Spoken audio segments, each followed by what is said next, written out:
All right. Now we are. Welcome to the YSU Alumni and Friends Virtual Book Club. We're so glad you've decided to read The Martian along with us, and we're excited for this partnership between PLYMC, YSU's MAG Library, and the YSU Office of Alumni in Events. I'm Bridget. I am a librarian at the Public Library of Youngstown and Mahoning County. Right now I'm at the Tri-Lakes branch. Anyone else want to introduce themselves? And I'm Andrea. I'm a librarian at the Austintown Library. And we're both YSU grads of some sort.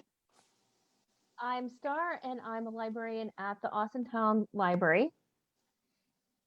And I am Colleen Duchon. I am a librarian for Health and Human Services at MOG Library on YSU's campus.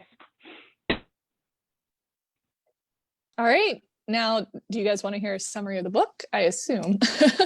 I'm just going to read the Goodreads summary for you guys. That way I don't screw it up, because I will. So 6 days ago, astronaut Mark Watney became one of the first people to walk on Mars. Now he's sure he'll be the first person to die there. After a dust storm nearly kills him and forces his crew to evacuate while thinking him dead, Mark finds himself stranded and completely alone with no way to even signal Earth that he's alive. And even if he could get word out, his supplies would be gone long before rescue could arrive. Chances are, though, he won't have time to starve to death. The damaged machinery, unforgiving environment, or plain old human error are much more likely to kill him first. So that's what we read this week, and it was just as exciting as that sounds. It was exciting. I'll just say that the author, Andy Weir, is a child of a physicist's father, and his mother was a mechanical engineer. And he actually started working as a computer programmer at the age of 15. And he started to go to college, but dropped out. He worked at a lot of different companies, and he did some work on the video game Warcraft 2, if anybody knows of that one. He always, I think, wanted to write sci-fi. He grew up reading classic sci-fi novels. He worked on The Martian for a while. He did a lot of research first because he wanted the book to have a lot of accurate science information. He originally published this book in serial form on his website, and it became very popular, and a lot of people told him to go ahead and put it on Kindle Fire. And so when he moved it over there, he had to charge 99 cents for it, because that was the minimum at the time that you could put something on there. And it became a bestseller on the Amazon website. And so regular publisher picked it up and put it out in print and in audio. And there was some minor changes when it went to print from when it was online. But the way he wrote it and put it out in serial format, he was able to have the science community vet what he was doing and critique some of his science information that he changed along the way to make it accurate. And then, of course, the film was released in 2015. And after, or either right before or right after that movie came out, he wrote a prequel story that gave a few days. It was a story that covered like the few days before the Martian trip went off. And that is available on his website. You can just Google that. And the title of the story is Diary of an Ass Can. And it's very short. It could take you about 10 minutes to read. So that's on there. So shall we talk about the story? I think we should. Did you like it? Well, yes. How could you not like this book? There was a lot of math. There was even a part I was reading. I think it was like page 270 where he even says something like, it takes all this math, and if I even made one mistake, I'd be dead. And I was thinking, I would have been dead 15 times before now. I wouldn't have even made it to Mars. Let's be honest, this is not something I would succeed at because it is so much math. And he does it all like so quickly in his head. And for me, I need like a notebook and a whiteboard. And Oh my That's also why you're not an astronaut. well, you misplace a comma in a sentence, and it's not really no one's gonna die unless the sentence is "Let's eat, Grandma."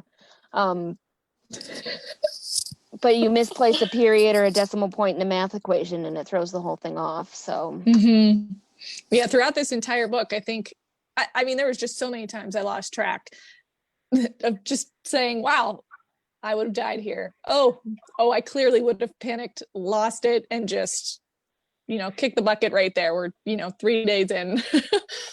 that was, somebody had commented on the Goodreads about that. And I'm going to just pull up the comment real quick if I can find it. But because I was talking about potatoes. Anybody else? I was fascinated by the potato growing. Yes. I know I of Irish descent can live off potatoes for a very long time, but I don't know that I could have done 900 days of it or whatever he was planning to do. I feel like I would have been terrified that, like, to even plant one, I would have been like planning that out because I would be afraid, oh, I'm going to kill this. I'm going to kill this right here. And then I'm just going to die. Of course, she was Emily, a botanist. So yeah. Yes. I'm sorry. Emily had commented on the Goodreads page. His attitude to never give up is noteworthy. I'm not sure if I would have had the same attitude if I were in his place. So yes, I think that's true. We were talking about not having the aptitude, but I don't know if I would have had the attitude either. Yeah, even if I had all this knowledge, anxiety would have killed me. Or the disco. I like disco. Yeah. Well, I did like that he picked the Bee Gees' "Staying Alive" as his anthem. Yes, that was appropriate. I wonder if that's why the 70s is on there. I think that reading some other biographies about other astronauts and the rigor that they go through to be picked and to be trained, I think that they get picked because of their personality and their ability to overcome situations and remain calm and to think things out. So I think that that's one of the big things that they look for when they pick astronauts. And when I read First Man about, and why is his name escaping me? Neil Armstrong. And they were talking about how part of the astronauts' jobs when they returned to Earth was that they were supposed to speak and make public appearances, and he wasn't really that interested in it. But yet, if you look at the moon landing and how he had to land that thing onto the surface of the moon and how they had like a few seconds left of fuel and they came across areas where it would have been dangerous to land and how he just remained so calm, even his heart rate barely went up, that most people wouldn't have been able to do that and make it look so easy when it was really treacherous and, could have been aborted 1,000 times on the way down. So they say they don't always pick the smartest person, but they pick people based on personality and can they get along and can they deal with stuff. So I think while we couldn't do that, I think that is pretty true of astronauts. Yeah, that's interesting. It's a hazardous attitude is resignation, if you ever heard that phrase before. But resignation is one of the most dangerous decision-making processes you could do. It's just to give up in the face of whatever problem you have. And honestly, I might not have given up. It would have been the isolation that drove me crazy. It was too real at first, because I remember feeling isolated, March, April, when a lot of people transitioned very quickly to working from home and not seeing the same social network of people every day. And even if you have your family with you, it can be pretty isolating as well. So I thought, no wonder people wanted to read this book right now. Do you think that keeping his log helped that isolation, even though it wasn't really another person to talk to?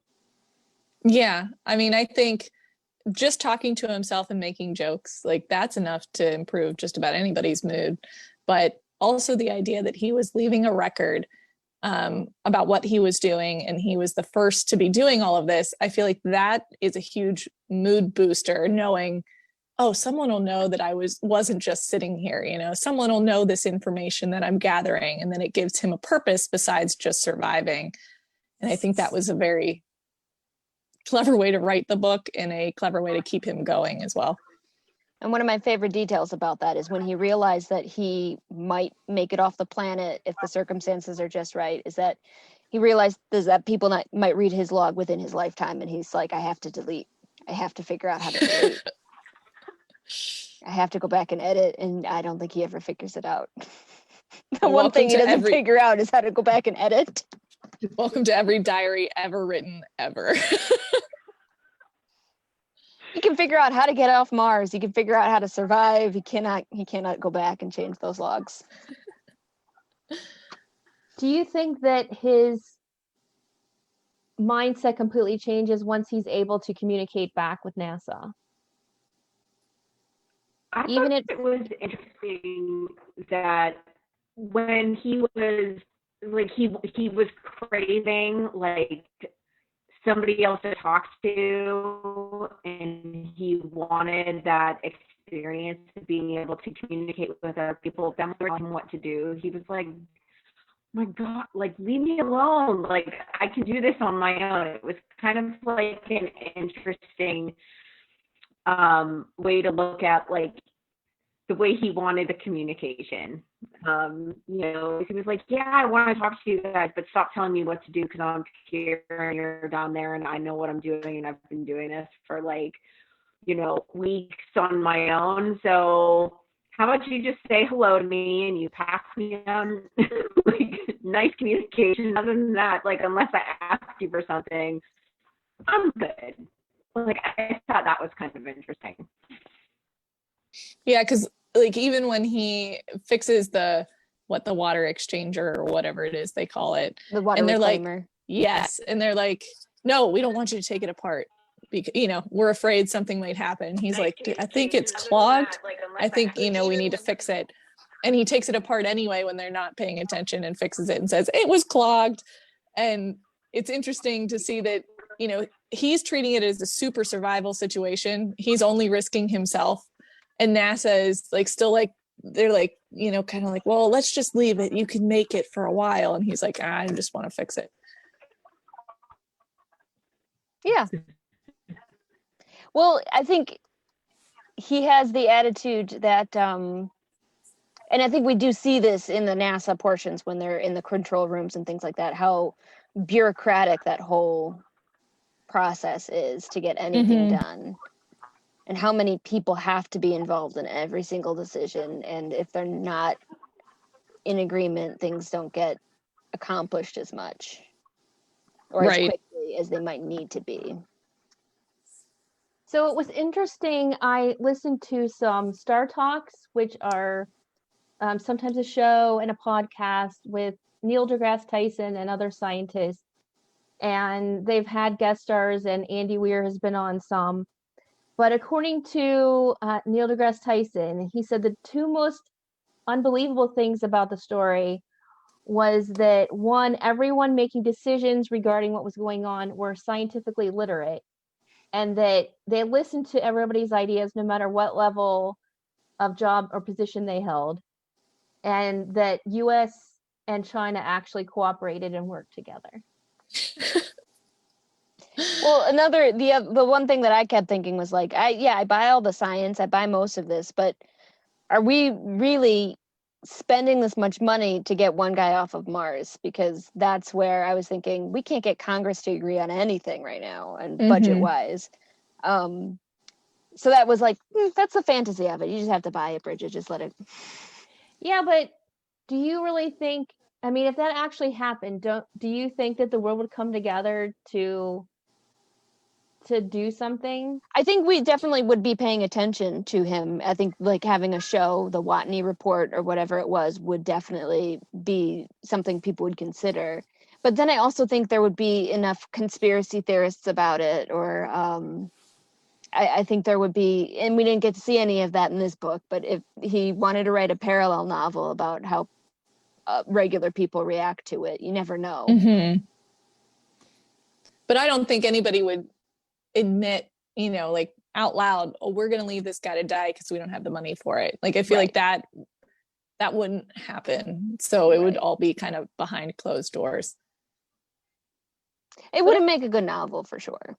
It would. But I mean, there has been instances throughout history, like when the Chilean miners were trapped, or back in the day, you probably don't remember, when little Jessica fell down the well and was stuck down there for days, and like everybody watched and everybody came to try to get her out.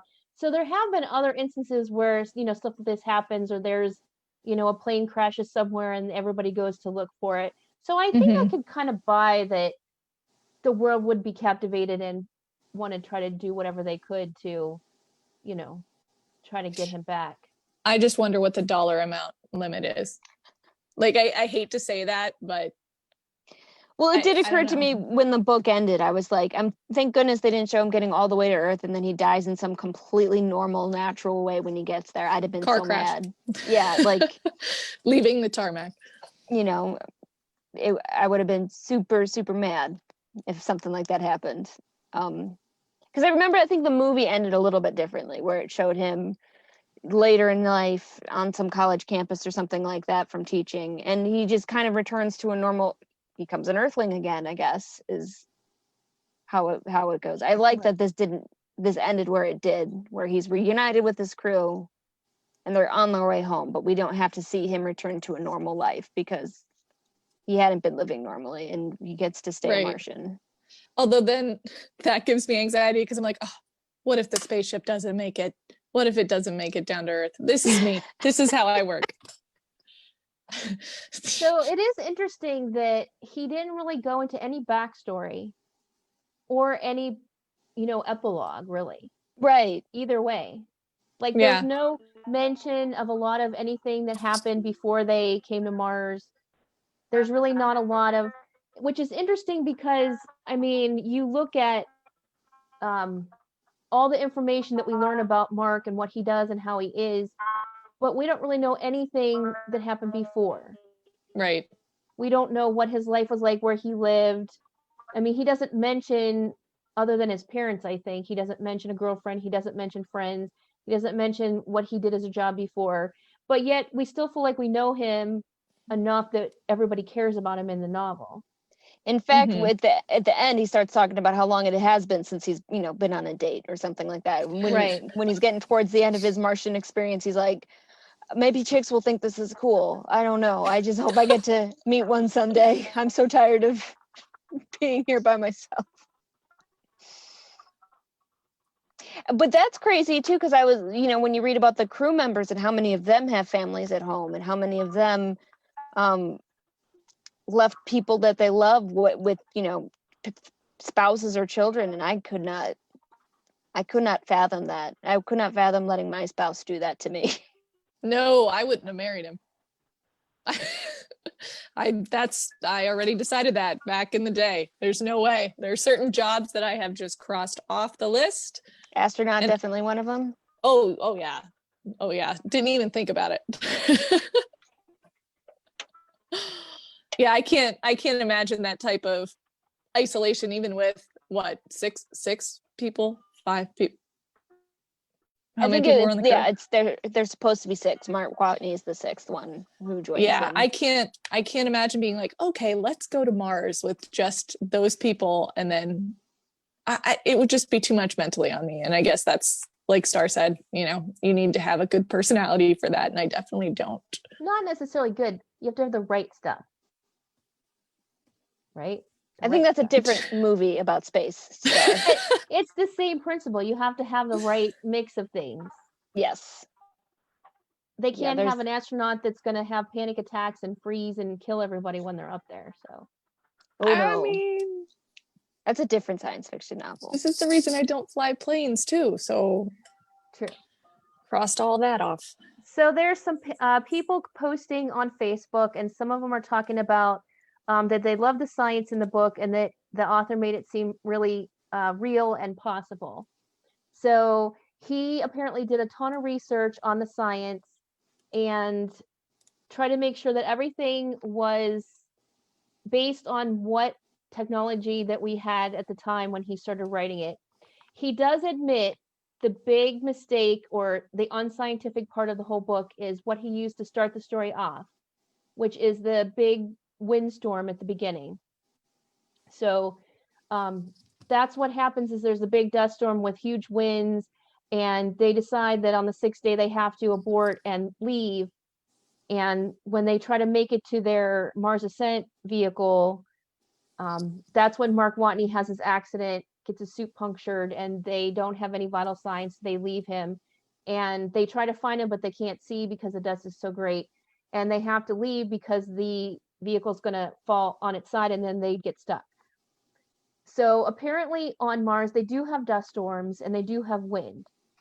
But because their atmosphere is so thin that 100-mile-an-hour wind on Mars would feel like about 10-mile-per-hour wind on Earth. So it wouldn't be enough to knock anything over or to cause that kind of damage. So Andy Weir does admit that that is not scientific, but he said he needed something to start the story off. He did find out apparently after this that Mars does have lightning. And he said if he would have known that, he would have maybe used that as a way to cause the issue that Mark gets stranded on Mars instead of the unbelievable windstorm. But I guess he calculated all of the orbital trajectories and all kinds of stuff. And they calculated what he put in there. And apparently it was only like 2% off from what it actually would be. And although a 2% off calculation would mean they would have missed Mars completely, it was pretty accurate for a science fiction novel is what they I mean, said. for all of us, Yeah, we're not going to figure out 2% inaccuracy, you know? he did calculations and he did all his homework on all that. And it is apparently possible to make oxygen on Mars because they do have a lot of CO2 in the whatever atmosphere they have. So you could be able to extract that and make that in. And some people have tried to replicate the whole growing potatoes. They have grown stuff in space on the International Space Station, apparently, lettuce and squash and some things. But I guess there's a whole college class somewhere of different people trying to do experiments growing potatoes with different ratios of like bits of rock and fertilizer and see what they could grow with that. So apparently that's all possible. That's what I like about science fiction as a genre too, is that if you're able to suspend your disbelief, you get rewarded so much by like the possibility of it. And I think this book really pays off in the possibility of it because it does really rely on the science. A lot of science fiction doesn't always. Like the one I think about, as long as we're talking about science fiction, Robert Heinlein, who wrote, so much classic science fiction, and he was able to predict the invention of moving walkways and escalators and things like that, but no women ever wear pants in his book. Right. Because he wasn't seeing the social stuff ever getting any further. He was seeing the technological advancements. So it seems like Andy Weir gets the best of both worlds. He's seeing the technological aspects of it, but he's also keeping in mind like the social isolation. If you could he's like bringing to life that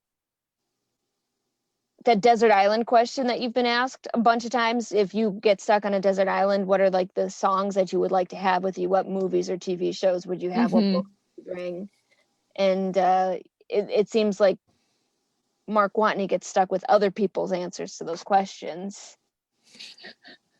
Which made it more entertaining. Right. Yet he never tells what he would have brought or what he had. So I also thought it was nice that he made the leader of their unit a woman. And there's another woman on the crew, which was good. And there was no, in a way such that there was no conversation of, well, they gave it to her because she's a woman, or really any differentiation, just saying she was a leader and these are a crew, and not even kind of a mention, like it's just normal, which I kind of liked. Yeah. Did they ever say a year in which this was taking place? I want to say 2030 something, if I remember. I'm not. Let me see if I could find something.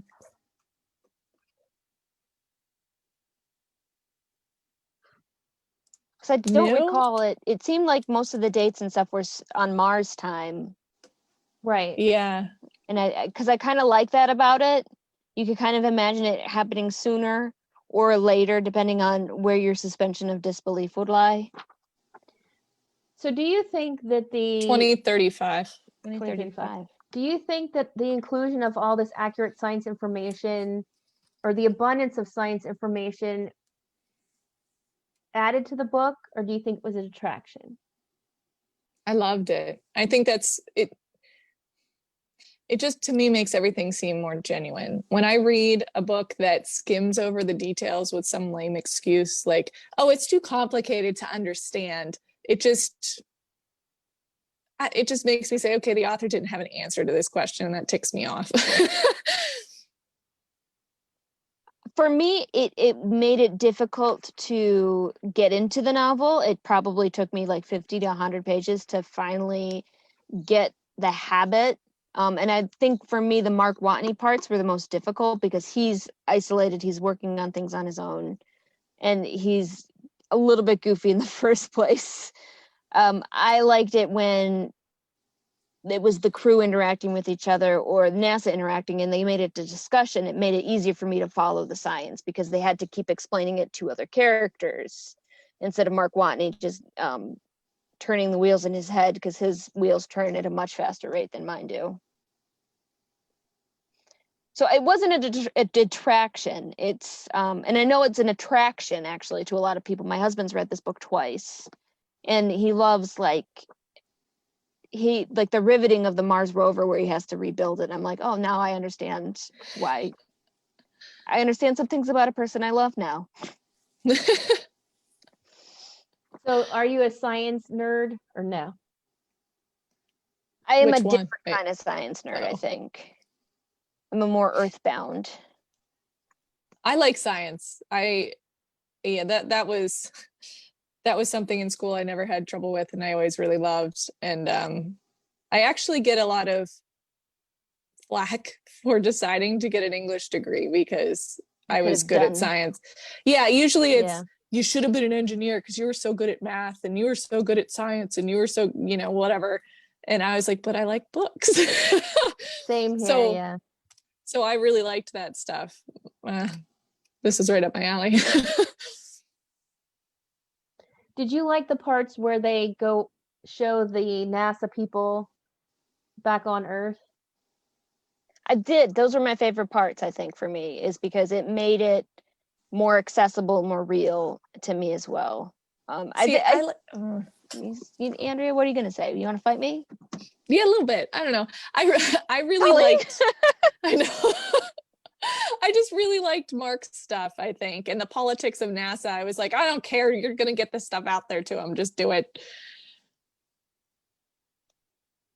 Oh, Colleen, we can't hear you. You're not muted, but I don't know if you've got your headset connected.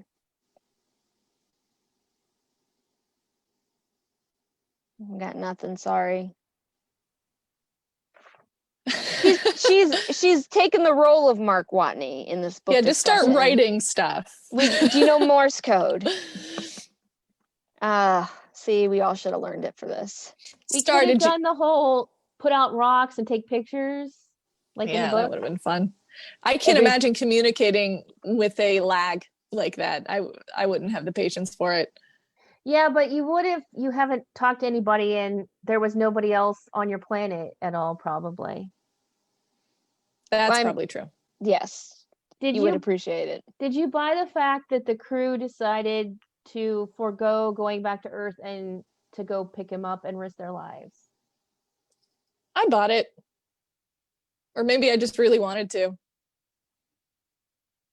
I think if I had been in their situation, I would have had a difficult time saying no and being selfish. Mm-hmm. I mean, it would have been totally justified to say, like, I need to go home. We have been in space for far too long already. Because they make it like all the way back to Earth and then they turn around and go back. It would have been easy to say, like, just drop me off. I'll see I was myself just thinking out. that. I don't think that's true, actually. I think that would have been a good way to burn up in the atmosphere. Do you think it was Yeah. guilt? That they still felt guilty, even though he said, don't feel guilty, it wasn't your fault? Yes. Well, that's what Commander Lewis says, right? Like a million times. Like they say, don't feel bad. He says it's okay. And she's like still down and blames herself. I mean, who wouldn't, no matter how many times that person said it to you. Yeah. no matter what he says, they still feel guilty about leaving him. Yeah, like they could have looked harder, they could have waited longer, they could have done, there's a million could haves. Yeah, coulda, woulda, shoulda. But that also probably forced them, united them more to do what they could. So, Well, if it had been all 6 of them stranded on Mars instead of just Mark Watney, it would have been a different story, and it may have ended in cannibalism or something. I don't know, because they did reference that in this book. They're like, they even picked Johansson to survive, and they're like, you got to eat the rest of them, Johansson. If whatever, yeah, they didn't did say that explicitly, but it was definitely implied. Yeah, well, it wasn't specifically stated because she was telling her dad, like, her don't dad about worry, if anybody, I'll survive no matter what, cause, and he's like, but they'll be dead, and he's like, oh, Yeah. Which is not Fine. something. Does NASA have that like as an official policy about space travel? I don't know. I think that was just something that they decided on their own. I don't think that was the NASA official stance of plan. NASA. What is that was NASA's their stance own on plan. cannibalism? No, that's probably, don't take that out of context. So I'll Google it. That just completely threw me off, and I have no idea what I was going to say because I'm thinking about NASA and cannibalism. are there any questions from the Facebook discussion or anything like that right now? Some people are saying they're glad it didn't go into the cannibalism part. Yes. That was mildly terrifying. Some people figured it was probably guilt that they went back. Yeah. They like the scientific details. The scientific details, I think, like once you get used to it, once you get used to reading all of that going on, you kind of expect it now, and you can start thinking a little bit more like the way Mark Watney thinks or the other characters think. But even like his crew was like, how does he come up with this stuff so fast? When he was like, I know what I'll do. I'll pop a hole in my suit and I'll let the air escaping push me over to there. And they're like, how did you come up with that? No, don't do that. We'll do it. We'll do a version of that. Which, what I am jumping all the way to the end, but what did you guys think of the ending? Like, did you enjoy that it was like a very perfect happy ending? Like, yay, we saved him, we're on our way home, end story? Or I don't think I could have taken another obstacle. I think at that point, because how many times did Mark Watney, he experienced something? He got left at Mars in the first place. Every time he came up with a solution to a problem, another problem would come up, like the clog in the water reclaimer, or the Hab blowing up at all of his potatoes, or NASA trying to order some supplies to him, and it blows up on him once it gets a certain velocity. I was like, if he doesn't get on this, I'm just throwing the book across the room. Like, I don't want to. And he gets on it, and he stinks real bad because they mentioned he hasn't had a bath in forever. Can't waste the water. Well, it's a nice human element too. Like, right. It's keeping it real. Right. I guess when I read it, I expected for him to stop maybe when the ascent begins, and not actually say that he made it, because I feel like I see that in science fiction a lot, where they leave that open-ended question at the end of things. And I don't know, like part of me wanted that, because like, what are the chances of that actually being a perfect happy ending? Like in real life, if you actually think about it, you're like, in this, they said it was 4% failure rate. So, right. So really? 96% is the happy ending. Yes. I don't know. You know, they calculated it somewhere. I don't know. They might have been calculating something. I don't believe it. That's not how life works. everybody online saying that they were surprised and that it was hard to believe that kind of ending could happen. But I think we have to still remember that it's a novel and it's a movie. And so if you made it at the end after all this and he dies like right before he gets on, like people are going to start to riot and carry on, because I read for pleasure and to relax. I don't want to read a book that has a bad ending. Like, I'm just a horrible human, Star. I just love angry, ambiguous book, apparently. So that's even worse. I hate ambiguous endings. Like, don't ever do that to me. Like, don't recommend a book that doesn't have a proper ending. I'd rather have a bad ending than no ending at all. Like, I don't like that at all. I do think that there was a good job done with the suspense because and I think Andy Weir had to figure this out probably during the writing process because he was relying on Mark Watney telling his own story through the logbook entries, and then also having to depart from that storytelling style into a third person narrative in order to tell the parts that we needed to happen in real time in order to experience the same tension. So we do shift out of Mark Watney's logbook point of view for these really tense moments because otherwise we're hearing it after the fact and it's not as scary. Right. I will say I think Weir made a main character that was perfect for a solo experience, I guess, because if he would have had someone that didn't have that sense of humor or a little bit of quirkiness to him, like the book would not have been as good. Yeah, I think that was good for the humor. There was the part where NASA's like, oh my God, he's been there alone for so long. What's he thinking right now? And then his thought was about like Sanford and Sons. He's like, it just immediately jumps into like, how does this, I like the old Christie better. And that's what it was. Yeah. Three's Company. Or how he carries on in the PR. They're telling him back at NASA, everybody can see what you're writing. He's like, I don't care. Yeah. It's fine. I liked his letters to the other crew when he didn't know if he was going to make it. And he was basically kind of telling them, hey, you like that chick, you guys, you need to tell her and that kind of stuff. Colleen, is your microphone working yet? No. Okay. Just wanted to make sure you had the chance. I have to put this in because I think that this is one of the best openings to a book ever. And I feel like I have to bring this up. That the book starts out log entry Soul 6. And I'm going to censor myself, but it starts out, I'm pretty much effed. That's my considered opinion. Effed. 6 days into what should be the greatest month of my life, and it's turned into a nightmare. I mean, that's pretty good opening. It's a fantastic opening. I mean, I think that really grabs you right from the beginning. And it's also what a normal person would be thinking, so. Right. I just remember there's a chat function in Zoom, so Colleen can contribute via chat if she needs. Sorry, Colleen. We're gonna pull you into the discussion whether you like it or not. So I'll keep an eye out for any of her comments.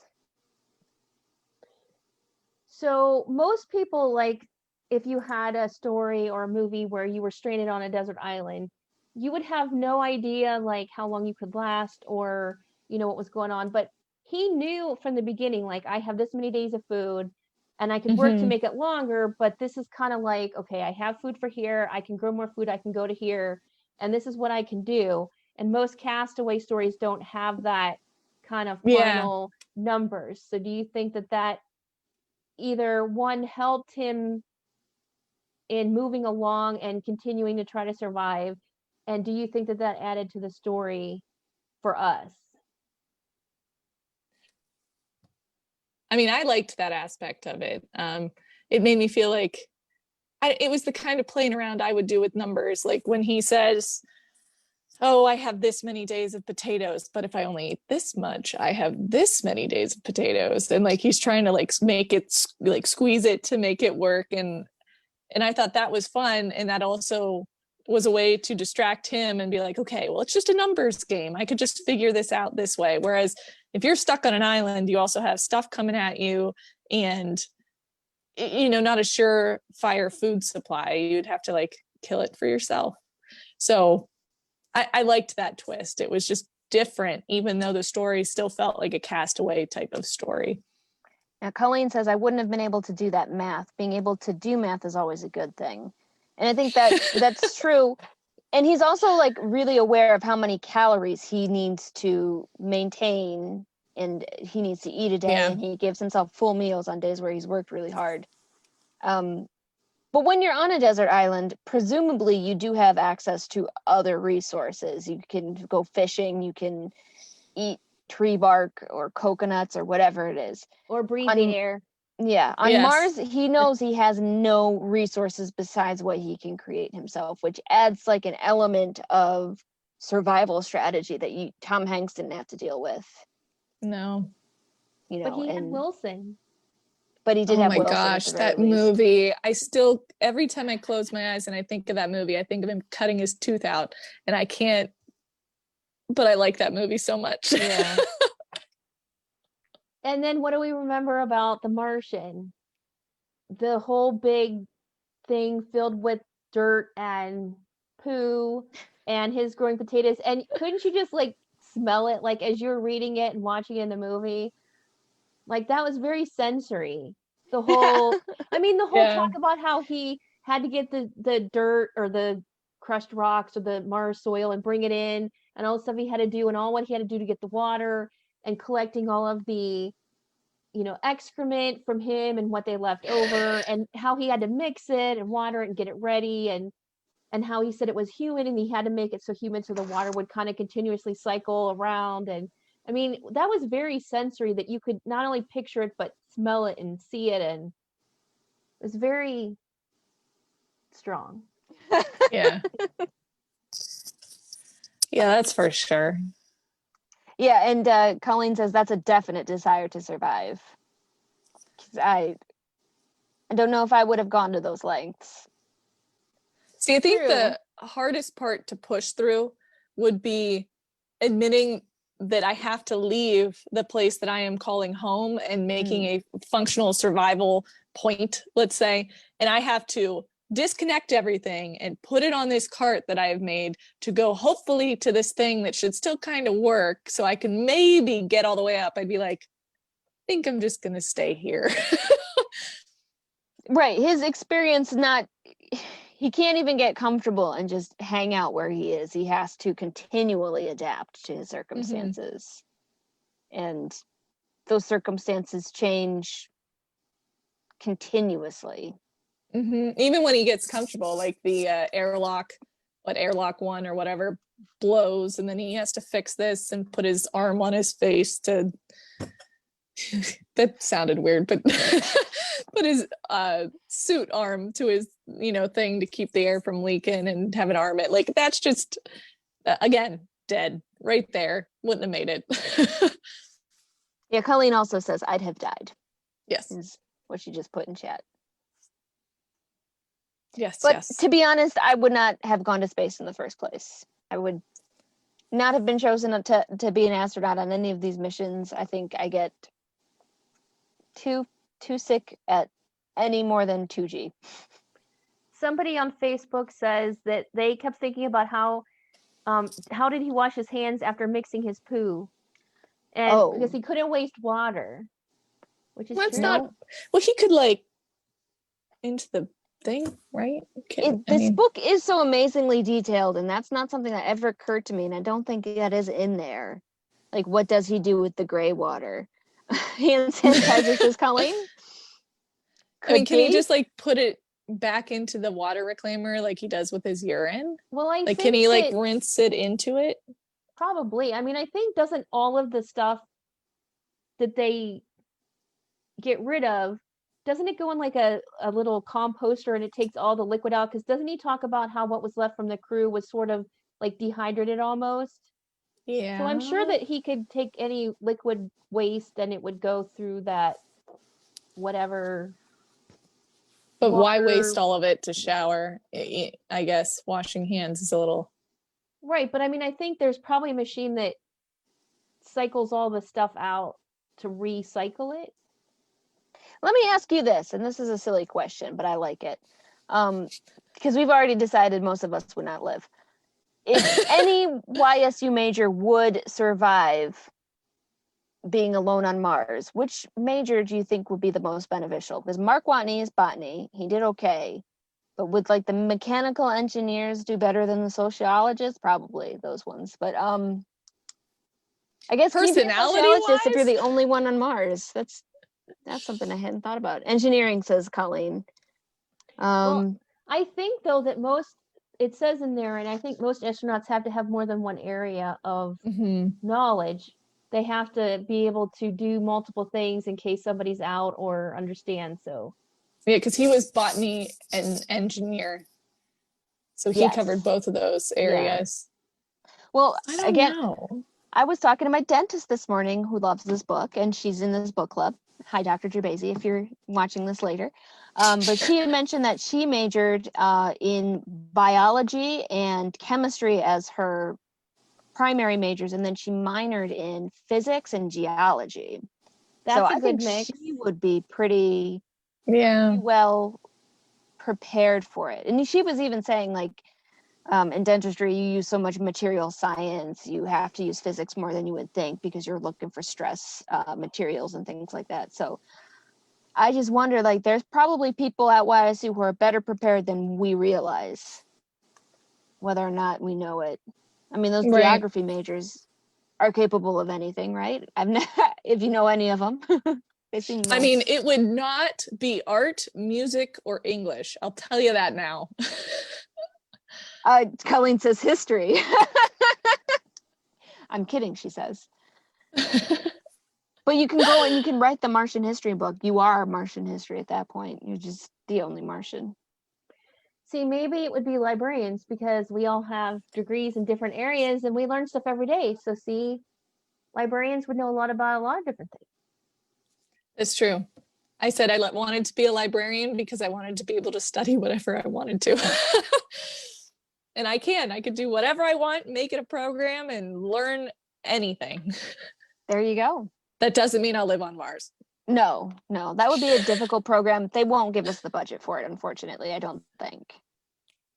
So on this topic, so Andy Weir's next book was called Artemis, and it takes place on the moon. And there's different like bubbles where there's like a population of a couple thousand that they live there and take care of things, and then people go up there as tourists and spend like a couple weeks up there. So would anybody want to ever live on the moon or take a trip to the moon as a tourist for a week or two? See, it's funny because, like, Mars, I'm like, no way. Everybody's And like, then when you nope. said the moon, I'm like, I could go to the moon. I'd do the moon. I could do that. You can't. I am anti-plane in general, even though I will get on them. And like the idea of flying 35,000 feet in the air in a recliner makes me want to throw up daily. Getting on a spaceship is not, like, I can't handle those G's. I'd die of fright. That's it. The G-forces are pretty intense in a spaceship. And in most airplane situations, Andrea, you don't even come close. No, it's not. I'm not talking about the G's in an airplane. Mine's more like, oh my gosh, I'm over the ocean in an airplane, and like, what if I need to get down? This is my anxious brain. This is all I can do. I never told you I was well adjusted. Yeah. What if you could get there in a different way that wouldn't have so much G-force getting you there? Like knock me out and wake me up? Yeah. Sure. Maybe. So it's the trip there, not necessarily the being on the moon. It's the trip back and forth. If it was well established and tested and people had been up there for a while, I mean, I probably wouldn't go up there 6 months in, but if it was like, 10 years in and they were updating stuff and nothing was breaking, I have problems. Okay. See, I'm the opposite. I'm like, planes, yes, let's do it. If a plane could go to outer space, I would love to fly that plane, but I'd have to carry oxygen in Class A airspace because once you get up so high, you have to carry oxygen legally. You have to. I don't fly any planes large enough to go even in Class A, so I just fly small airplanes for fun. That I will not go up in. Sorry. So no, I wouldn't go to the moon. What about the International Space Station? No. Would you want to go and do science experiments in space? Yes. But I wouldn't want to go there. I'd want to be there. I don't want to get there. So travel is really what you're afraid of. Probably. I don't want to travel up. Like I don't want to go up. Colleen like, says that she is a chicken, too much uncertainty. So, and I think that's true. There's a lot of variables that still we haven't worked out quite right what happens when we do this or that. And it's difficult to even study it because sometimes when you make progress, people might get hurt, or people, you have to be prepared to fail in ways that may, do things that we don't want. So it's difficult to make forward progress in a lot of ways, or upward progress in this case. There always seems to be somebody that's willing to take those risks and to be that explorer pioneer person. Yeah, I I probably wouldn't. I am not Sorry. that person. I probably wouldn't have gotten on a ship to go to the New World either. So No. I'm not even saying that the G's are the sole reason. I just probably wouldn't have done it. Just stayed here, became a hermit. It'd be good. I'm looking at some of the questions on Facebook, and some people are having a lot of fun with this question. I'd be knocked out. Motion sickness is my weakness. That's true. Some people said hard pass. Okay. That was a funny one. Hard pass. I love Somebody hard pass. said recently the news reported there are massive lava tunnels under the surface of the moon that can hold entire cities. That would protect from radiation. And I think that is something you have to consider if you're considering space travel. Anyone, without that Earth's atmosphere to protect you, you are much more vulnerable to space radiation and could increase your chances of cancer later on. And always wear sunscreen. Yes. Or moon screen if you're on the moon. No, it's still yeah, sunscreen. they said because Mars doesn't really have an ozone layer, even though it's like way farther away from the sun than the Earth, you would get more radiation because they don't have that ozone. So you would have to use a lot of different technologies to block that out for the humans. And I think technically it'd be easier, they said, to be underground to protect you from that than to be on the surface like in The Martian. Emily says they would definitely need something to do other than just being on the moon and moonwalking. So there needs to be, science experiments or something, Can you imagine doing a roller coaster on the moon with that less gravity? That would be wild. If you've ever read Feed by M.T. Anderson, it's a YA novel. I have. Yes. In like the first page, I think the first line of that novel is something like, yeah, we went to the moon, we thought we'd have a good time, but it was boring. Yeah. Like, this near future where you can go to the moon all the time for like fun things, and it was not a good time. I thought we'd have more fun. And I'm thinking, yeah, you're a teenager, of course you think this way. So there's a possibility you could go to the moon and not have a good time. I wouldn't have a good time. It would still be a great place to put an amusement park. I wouldn't go to it even more. I don't like amusement parks. I don't like roller coasters on Earth, so I'd take a hard pass on that. I'm high-fiving you through the screen. We're librarians, okay? We're not that exciting. I think Mars is just too far away, because the moon you can get to in a matter of days. And if you missed your family and friends, you could just have a really, really strong telescope and try to look for them. And they could do the same and look for you. So Mars, all of this. I don't think that's going to happen. No. I think Mars is just, and plus that delay in trying to communicate. What was it, 17 to 22 minutes every time? I can't wait that long. Yeah, if you don't text me back within 30 seconds, I think you're dead. So. Or I'm ignoring you because I don't like you. But you were dead. But the book was good. Oh, Colleen says anywhere I can't breathe is a no for me. So you know what? That is an excellent point. If you have to bring your own oxygen, are you really going to have a good time? I would never know if I packed enough. Here is a question then, because of Colleen. So you're asking if you would go to the moon. Bridget says, yes, moon, no Mars. What about the bottom of Challenger Deep in the ocean, the deepest point? Hard no. Hard pass on that. But is that so different than going to the moon? I don't know. Bridget, you're the one who said yes. Psychologically, that just freaks me out. And there's like weird creatures down there that have like lights coming out of their head, and no. Well, that's really cool, first off. No.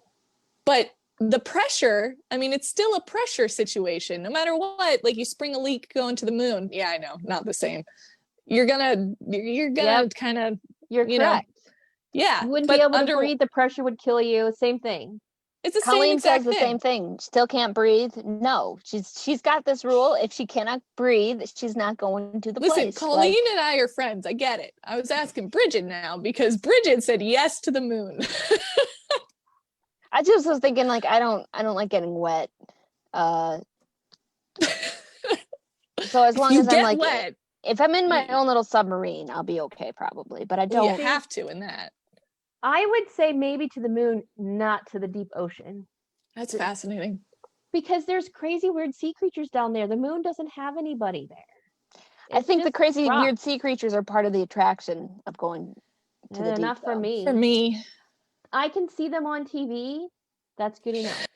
So we were talking about what kind of, whether we're science nerds. And I think for me, the biology wildlife is the science nerd. I love talking about dinosaurs or prehistoric megafauna, stuff like that. I'm not super great at chemistry and things like that. Colleen, what kind of science nerd are you? Do you have a preferred science?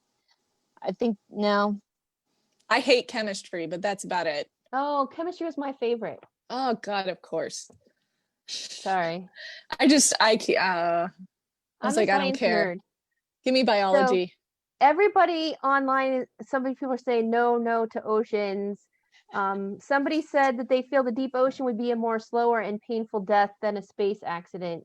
Once you're that somebody deep, said you're like a pancake. at least if they died on the moon, that's a way cooler than if you died on Earth. If you die in the bottom of the Marianas Trench in the Challenger Deep, there's only been so many people that have gone down there. What is it, like 5? No, That would be hard cool. pass on that. You would be tough. I would That never would be go down there in cool. a million years. That would be cool if you died there. I would think you were cool. But see, that would be better for you because there's no like big, crazy rocket shooting up. You Right. could go down slowly, so that should You be could better get for you. me in that sooner than you could get me to the moon. But there's no way I wouldn't have a panic attack, suck up all the air in there and die. Colleen says, part of the way wouldn't you down. explode from the pressure in the bottom of the ocean? You just pancake. You like, I think you it implode. crushes your skull. I think Yeah, that's, like, Yeah, You that you like sounds explode awful. if there's no pressure. You implode if there's too Yeah. much pressure. so space, you go, and underwater, you go. See, this So is why is we it- need Mark Watney here. He would think all of this through, and he'd actually explain to all of us exactly what's going to happen. Instead of really bad sound effects. And he would So- also find yeah. a way to grow potatoes at the bottom of the Challenger Deep. So would it be better to be squashed like a pancake in the deep ocean, or as Neil deGrasse Tyson says, if you approach a black hole, then you get To pulled be apart, spaghettified. spaghettified. Wouldn't spaghettification be better than imploding? This book club discussion has taken a hard left. A hard left somewhere. It's a But he calls fascinating it left. spaghettification. That's the actual term that they Yeah. use for things that approach a black hole. That it gets Oh, I pulled love apart space. so long that you become like a spaghetti, and it's called spaghettification. But I don't think you'd be alive long enough to really consider the differences of this. No, but it sounds cooler. I mean, if you got to a black hole, yeah, you would be definitely better than someone who only went to the bottom of the Challenger Deep for those people who are criticizing. Maybe when we can, we should do a field trip to the planetarium at YSU and see if maybe they have a show on black holes and spaghettification. We can see it in action. I know some Somebody's- people. Somebody I don't- says that it would be better to see sea creatures in person than on TV. That's true. Somebody says, Andrea, they love those technical terms. Yay. I knew is I was good almost for something. 8:00 though, so I know some people might have things to do. Some of us have work tomorrow, and I want to be respectful of other people's time. Do we have any last minute comments or thoughts about the book The Martian by Andy Weir? I love it, just- and I think everyone should read it. I just like to say that I watched the movie years ago and I never read the book because I figured, well, I know the story because I saw the movie. But reading it for this club, the story was still so intriguing that it was a really great read, even though I kind of knew the story already. I think I learned more from the book, that's for sure. Whether or not I'm going to maintain any of the information in my head remains to be seen. True. It just makes you want to go watch science documentaries and be happy. And listen to Star Talk. Yeah. Colleen does say it was a lot of math, and you kind of, for us, I think we just took Mark Watney's word for it. There are people who probably will double check and make sure that his math is all correct. So, I just want to remind everybody, thank you for joining us on Facebook Live. We do have a Goodreads group. It's YSU Alumni and Friends Book Club on the Goodreads. That's what I was looking for. And we do know our next month's book club selection. So if you're hanging around, It will be on Tuesday, September 29th, live again at 7 o'clock. I am Malala by Malala Yousafzai. If you recall, she's I believe a Nobel Peace Prize winner, and she was the victim of an attempted assassination by the Taliban for her work in promoting women's education when she was a teenager. So, and now she and her family live in the United Kingdom. So I'm really looking forward to this. I've read a lot of her other, I'm not sure if I've read this book or not, but I'm really looking forward to discussing it next month. Any Yeah, other it should thoughts? be fun. Or I'm excited to read that one, but I'll probably be scared of it too. Me too. and you can find, we have decided our October pick as well if you're trying to get ahead, which is great. And I cannot remember the title of the book right now if anybody else It does. is All Are Wrong Todays. Thank you, Star. Can't remember Science the author, fiction. sorry. It is about time travel. So again, yeah, Andrea's really in her element in October. So love it. thank you for everybody for reading with us. It was great having this discussion, and we're looking forward to seeing you next month. We are going to have other readers, some YSU faculty join us for this discussion, and I think it's going to be a good one. So see you in September, everyone, and on Goodreads in the meantime before then. Good night. Good night.